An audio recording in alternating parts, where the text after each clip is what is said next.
Yeah, it's funny. I have this belief that those of us who have the most resistance to public speaking actually need it the most.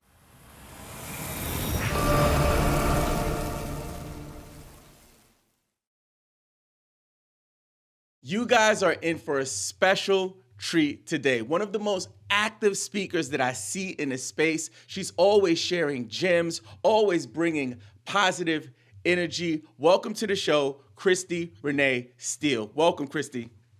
Hi, thank you so much.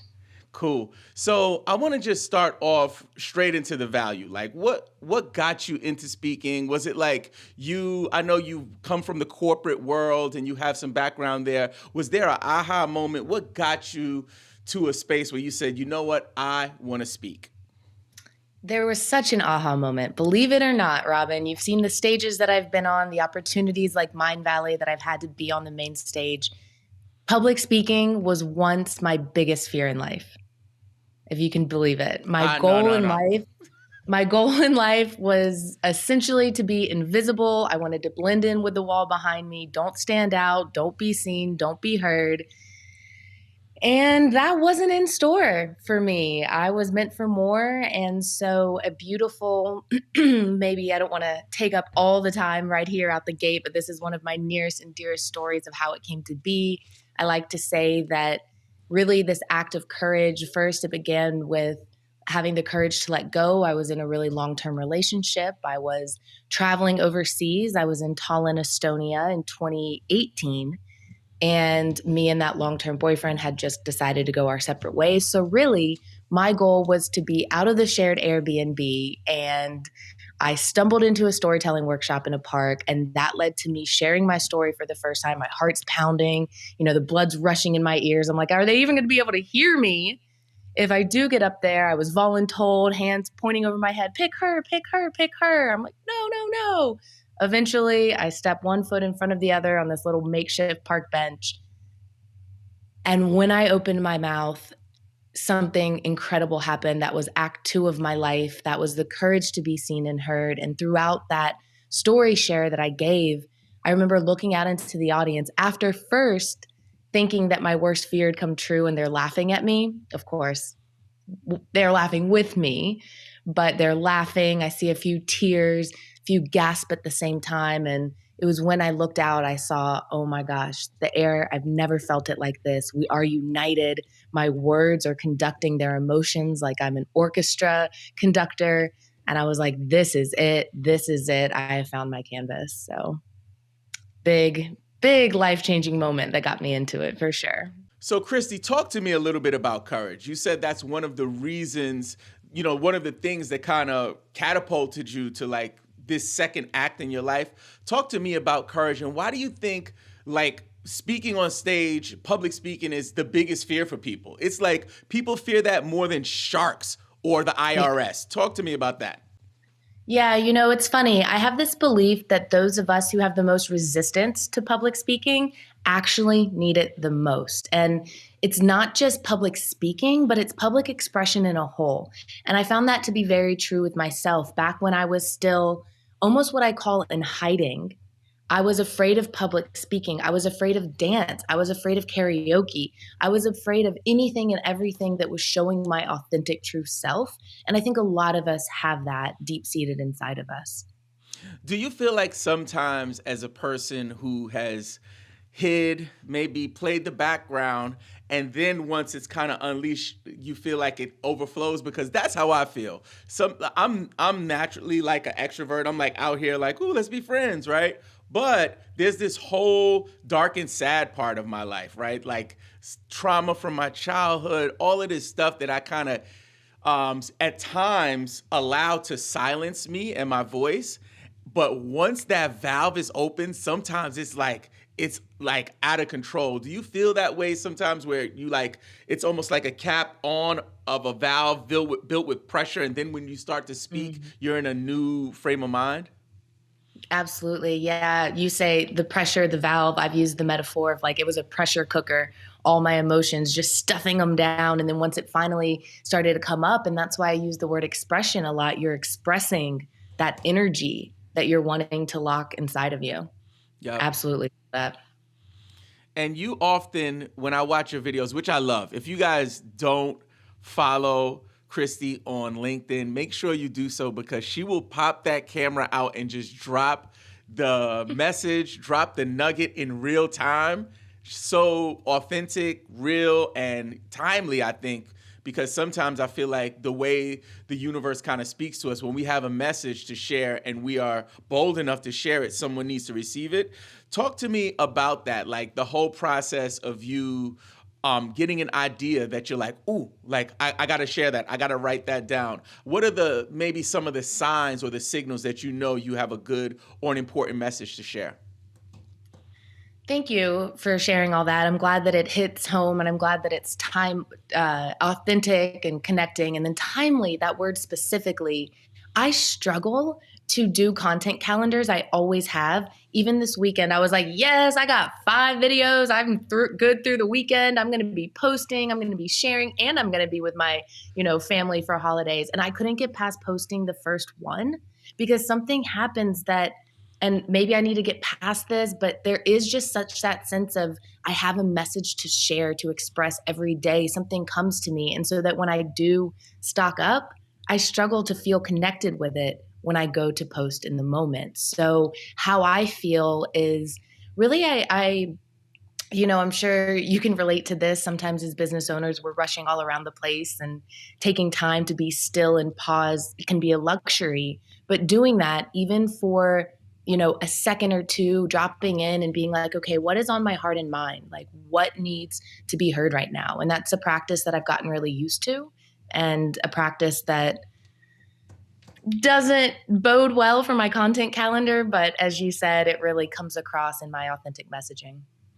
Because you're doing live videos too. I caught a couple of your lives. Is that like, do you have like a block that you know you're going to do it, or does it come, you know, like in the moment? Because it feels like it's in a moment. It feels like you'll be like, wait a minute, wait, hey guys, just thought of this. Like, here's this thing, you need it. And you start flowing, and you'll go like 10, 15 minutes with just an idea, which I think is remarkable, because a lot of people have the fear of like, what am I going to say? Am I going to run out of things to say? Talk to me about that, how, being authentic with like letting it out, like how that's helped you, and how do you do it? Yeah, gosh. Okay. So doing the lives was a funny story. I am working with a business mentor and coach right now, and I needed to add a bit of momentum to my business. I'd been a speaker and a coach back before the pandemic. And then during the pandemic, I got my feet wet in corporate advertising and have been copywriting since then. And this summer, I decided it was time for me to scale as a business owner that does all three. And right at the point where I thought I couldn't possibly put any more on my schedule, but I wanted to build this other side of my business, my coach recommends doing a live every single day for 30 days. And my first reaction was, that sounds impossible. No way. But I was like, okay, if that sounds impossible, I'm a big believer in the obstacle is the way. And so whatever, there's that resistance. Like if you move through that, that'll open opportunities.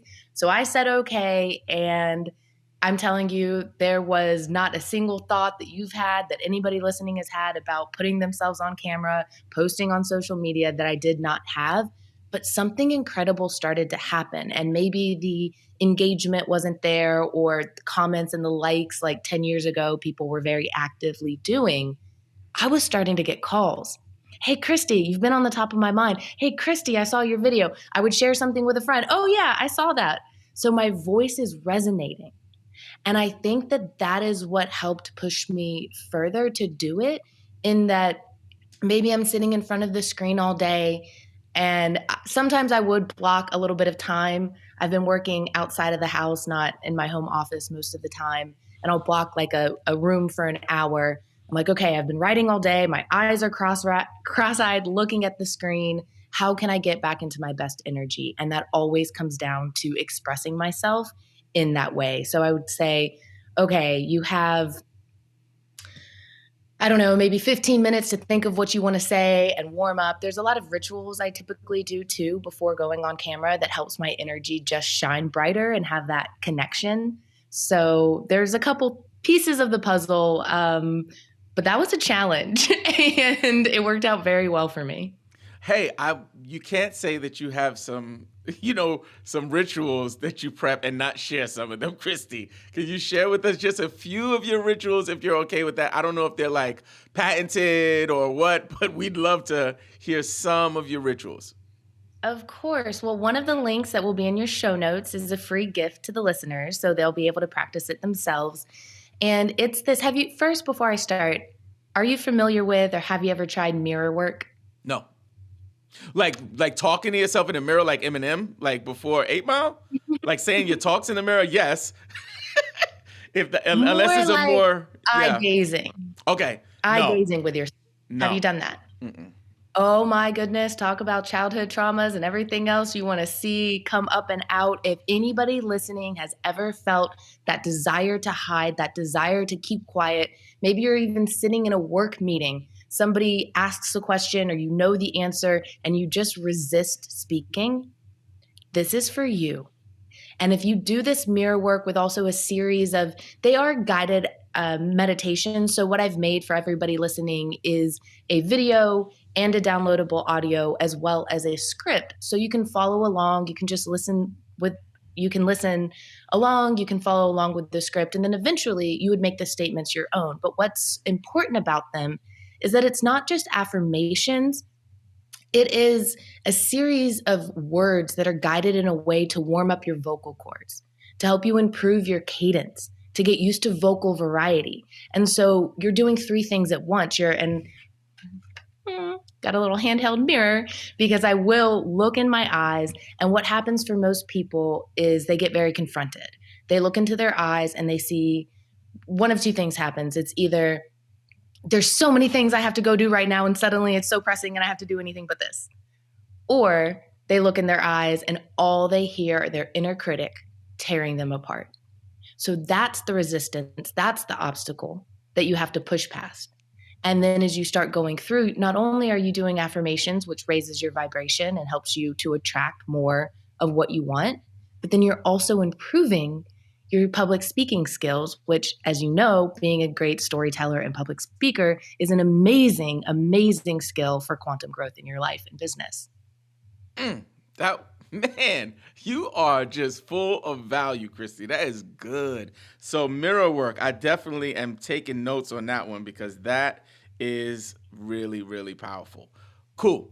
So let's talk a little bit of technical skills when it comes to speaking and talks. I'm just curious, talking to all of these amazing speakers, I've just been hearing so many different ways the way people prepare and execute their talks. Can you talk to me about your creative process and specifically when you're on stage, do you memorize full speeches? Do you do bullet points? Talk to me a little bit about your process. Sure. I've probably done it all.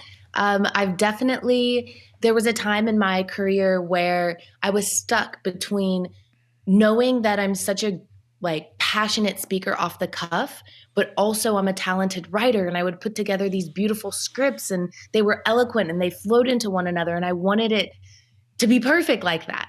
And what I noticed is that the times when I had memorized a script, no matter how many times I had practiced, if I'm trying to recite it line by line, I'm in my head and I'm not in my heart. And you can see it on the feedback. You can see, and I'm good. And people would be like, oh my gosh, you're an incredible public speaker. This is a must for anybody that's human, rave reviews. But if you put them next to each other, you can tell the difference between a speaker in their head and a speaker in their heart. And so I've really been working to outline, and I think that it comes from a lot of repetition. So there's a couple different things that I do, and I'm curious if you've had anybody that shared this special technique. I haven't heard anybody that's ever heard this before. I was suggested by one of the best public speakers in the world when I was learning at Mindvalley University, Eric Edmeades, going to give him credit for this. It is so good. He had suggested that to memorize what you wanted to talk about next without memorizing, that you could picture a building that you know really well, like the house that you grew up in. And so for me, if I'm having a hard time remembering certain transitions, I picture my parents' steep stairs, and then there's the door into the house. So a lot of times that door signals the transition for me. And then I go into the house and there's all of these photos. And so maybe that's the first thing I see, or maybe it's that statue lamp that everybody in the family thought was so funny, and that reminds me of the joke, or the Christmas tree that I picture there with the star on it and it's rising to the top. Whatever little mnemonic device you can do that ties your words to something memorable in a visual way, I find that it hits that balance of memorizing, but allowing you to stay from your heart. Have you ever heard that? I've heard it, but in a different way. The technique called the memory palace, which is Okay. very similar to what you're describing. In the, I guess, like the Shakespearean days, the thespians would use columns in the actual theater to remember beginning parts of their, or beginning sections of their speeches or monologues. And that's something that people have done over the years, but again, described it in different ways. Funny that you mention it. For my talk, my TED talk, I used that. And I had these pictures in my office here in this room with like images that will remind me of the first idea or word. For example, Oprah Winfrey. Like I had a picture of Oprah in here, Stevie Wonder. I had a picture of Justin Timberlake in here. All of these, and they were typically through songs, like the line. I don't know if you ever heard of this guy Jaheim. You ever heard of Jaheim? I think so. He had this song, just in case I don't make it home tonight. And my first line was like, just in case. So I was, anyway. So I've heard of it, but not broken down like that, where you're walking through, which I think is profound, especially if you think about like your childhood. And, and that's kind of an easy way to trigger those ideas. That's good. That's a nugget. Man, you are just flowing here, Christy. This is a master class. So, I think we're good with that, with the actual technical aspect. Now I want to kind of dig into the purpose aspect, the drive. Like what keeps you going? Because being an entrepreneur is hard. It's like, it's not the easiest road to travel, especially if you're all in. And I know you're like, this is your thing, your main thing, where people like myself, I have like this day job that kind of gives me this safety and, and this cushion. You're like so in the trenches with your mission and your dream. Talk to me about motivation. What keeps you motivated? And talk to the people out there who maybe are struggling with finding that type of motivation. Whew. It's not for the faint-hearted. You're right. And if it were up to me, I would probably still be at my safety net, very slowly eking by on this mission that I have in my heart. And when I was in the corporate space, that was a blip of time for me. I'd never had any formal experience in corporate. I had been overseas for 5 years. I don't know if you know this about my background. I had overcome chronic illness, and within 12 months went from having exploratory surgery to remove a breast lump. My whole body was shutting down, to healing independently so well that I felt better than I ever had in my entire life. And I spent the next 5 years in total abroad. And I came back with a dream in my heart to be a public speaker. And COVID happened a couple weeks later. So that was a big reroute for me. And I got into corporate advertising and I did really well. I got promoted 3 times in 2 years. I felt like I was supposed to be there, especially with how well I was doing. But I always kind of felt like, whoa, like I don't really all the way want this. And this is a lot of work and responsibility. And I have this mission and this vision. I had gotten comfortable by like 2 weeks. I feel like I had stopped having those thoughts of this is a stepping stone. This is training me. I can't wait to get out. And I remember having the thought in my head after our company had gotten merged and acquired, and everybody's like, nothing's going to change. And they're like, we'll give you unlimited PTO. And I'm like, this could be cool. You know what? I'm going to coast, man. This sounds great. And it wasn't 7 days between having that thought, I'm just going to coast, that me, the rising star at the company, Miss Ambitious, driven, nobody can do what I do at that company. And that's true because I was the only senior writer and creative director. I lost my job. And it was shocking to me that high achievers could lose their job. And now, since I've learned high achievers typically lose their job first, maybe they're making the most and they could get rid of one person, they could get rid of a couple. And there were a lot of emotions to unpack when that first happened, but the biggest feeling was a sense of relief. Ah, I get to live my message now. And I'll be honest and vulnerable with the listeners here. That first year of really being in business kicked my butt. I floundered. I partnered with the wrong people. I trusted the wrong people. And after a year of it, I thought, man, I don't think I'm cut out for this dog eat dog world of business. I've got too big of a heart. I see the best in everyone. I don't really want to change who I am. I don't think I'm cut out for this.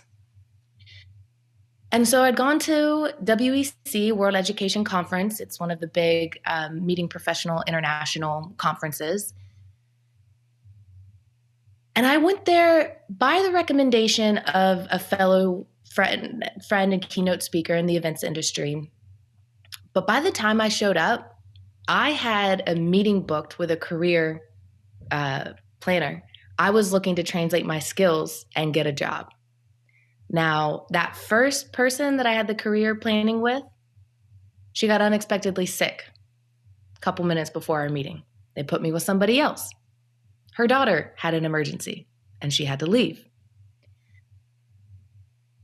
And so as I was waiting to get into this full-time conversation, things kept happening. I kept being in the wrong place at the right time. I kept meeting with leaders, global leaders, who asked what I did, and I'm standing there like, I don't really know. And I'm good at communication, and I'm good on my feet, and I'm good at being vulnerable and authentic. And that's really where this idea of magnetic presence, if you look at my brand, that's where this idea really blossomed, because I had so many people leaning into me. Wow, storytelling. That's so interesting. I want you on a panel. Can I interview you for this? I want to put you in a magazine. And so how this relates for people listening, I think that my hand tends to get forced because I'm the kind of person who needs to go through a lot of growth in order to get where I'm going. I say I have Olympic-sized business dreams, so I have to grow a lot and fast. But for those listening and wanting to go more all in, I think it's about being bold. It's about forcing your own hand. Are there some deadlines that you can make? Maybe, one of the great tactics is we're never going to be ready and you will sit there forever. So can you book something, an event, a guest interview, something that scares you a little and excites you a lot? Can you book that in advance? And then in the weeks leading up to it, just know that you've committed to yourself to do it. And I find that this is a really helpful strategy, because you're never going to want to do it, and the resistance is the worst leading up to the thing. But it's a way that you can mimic this quantum growth and have it in your own life without maybe having your growth as dramatically forced as mine has been. Very, very powerful. Wow. So I know that you're active in the speaker community, like you are part of associations, and you talked about speaking on panels. Talk to me about the importance of aspiring speakers getting out there in person and like meeting people, shaking hands, joining clubs, and maybe share any experience you have with that in terms of your story.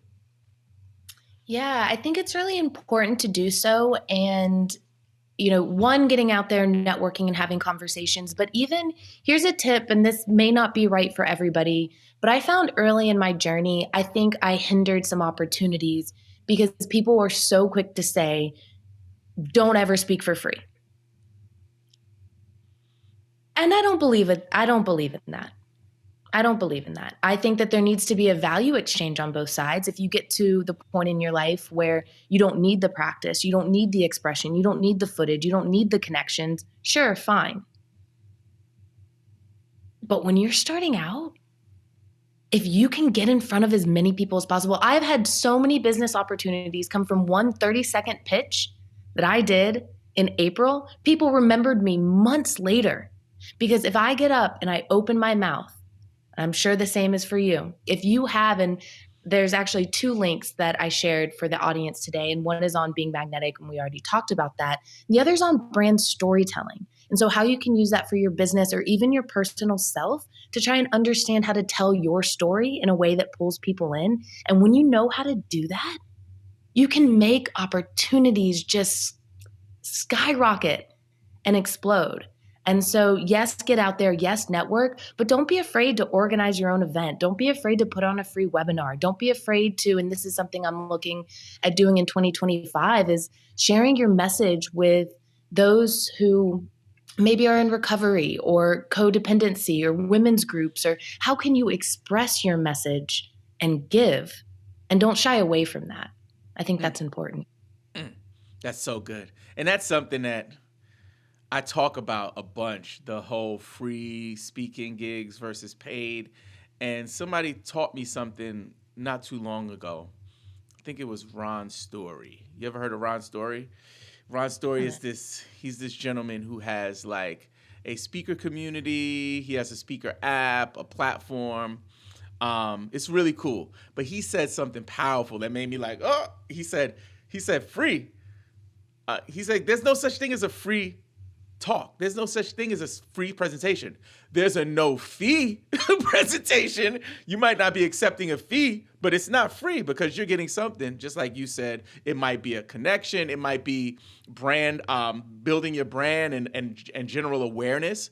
So I think that that's huge. And people are scared of that, man. Like, and some folks who are maybe in different stages of their journey can be a bit pretentious, to be quite honest, around it. Because I've spoken to some speakers who are like well off and they're like, never do that. And I'm like, but it's the Chamber of Commerce and it's going to be a bunch of it's a great audience for me. So I love that you mentioned that.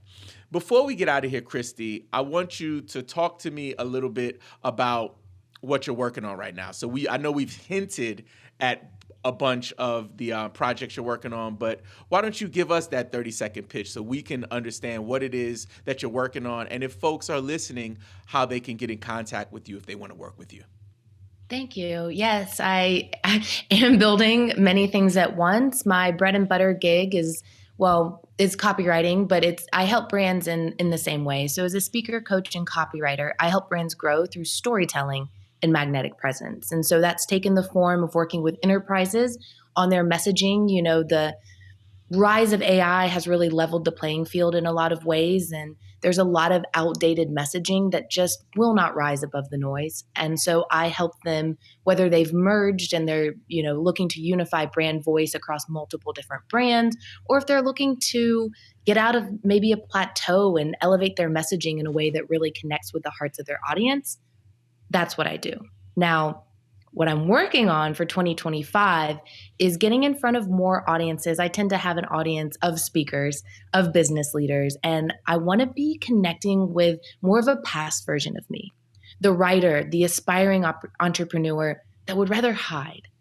And I want to help that expression come up and out of people, because I know what it's like when it's inside and you want to hide, and no, let it out. And so helping people face their fear and develop magnetic presence and become a better storyteller and public speaker, because that's what's going to help people stand out in this crazy. I know you know how overcrowded it is out there. There's so much noise. But if you're the face and voice of your brand, you're going to grow, and you're going to grow fast. And so the fulfillment of helping people break through that barrier is really what I'm focused on in the upcoming year. Mm-mm-mm. Well, you heard it here first, folks. She is building worlds. And we pray and hope that you will come back to see us next season. We're going to do seasons of this show. I'm hoping for a season 2. Like, I'm the person who decides. I'm the executive, so I might pull the plug. But the way it's going right now, I think that people need this and want this, and it's evergreen content that I think will live forever. The messages and tips that you shared today will be timeless. So if you'd be open to it, we'd love to have you come back next season. Would you be open to that? I would. Yes. Thank you. Yay. All right, Christy, Keep it thank you. going. Keep it going. Yes. Thank you so much for being here. And folks, if you want to connect with Christy, just visit the links in our show notes and description. We'll talk to you later.